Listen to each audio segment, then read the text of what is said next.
শরবতি লেবু এটা কম। আজকে আমরা যেখানে যাওয়ার উদ্দেশ্যে বেরিয়েছি না, সেই জায়গার সাথে না অনেক স্মৃতি জড়িয়ে আছে। আর যেতে যেতে চোখে পড়লো এই সুন্দর পরিবেশটা। এখানের পরিবেশটা কতটা ভালো লাগে। আর জানো তো, এই যে দুপাশে খোলা মাঠ আর মাঝখান দিয়ে রাস্তা যাচ্ছে আর উপরে খোলা আকাশ, এগুলো দেখে না আমার অনেকটা সেই বাংলাদেশ বাংলাদেশ ফিলিংস আসে। যদিও আমি কোনোদিন বাংলাদেশে যাইনি, তবে মা বলতো যে বাংলাদেশের পরিবেশটা নাকি অনেকটা এরকম। সেই কারণে আমি জাস্ট একটা ইমাজিন করে নিই যে হ্যাঁ এরকম হয়তো হবে। যদিও জানি না বাংলাদেশ কিরকম, তবে আমার যাওয়ার ভীষণ ইচ্ছে বাংলাদেশ। আর এখানে এত সুন্দর হাওয়া দিচ্ছিল না, এখান থেকে যেতেই ইচ্ছে করছিল না।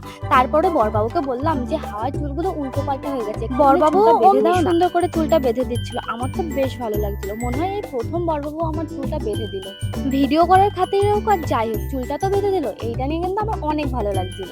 যাই হোক, এখানে আমরা অনেকটাই টাইম কাটালাম, কিন্তু এখানে বেশিক্ষণ দাঁড়িয়ে থাকলে হবে না। আমরা যে জায়গার উদ্দেশ্যে বেরিয়েছি সেখানে তো যেতে হবে। আর কি করব, যেতে যেতে এত সুন্দর সুন্দর জায়গা পড়ছে না, সেখানে দাঁড়াতেই হচ্ছে।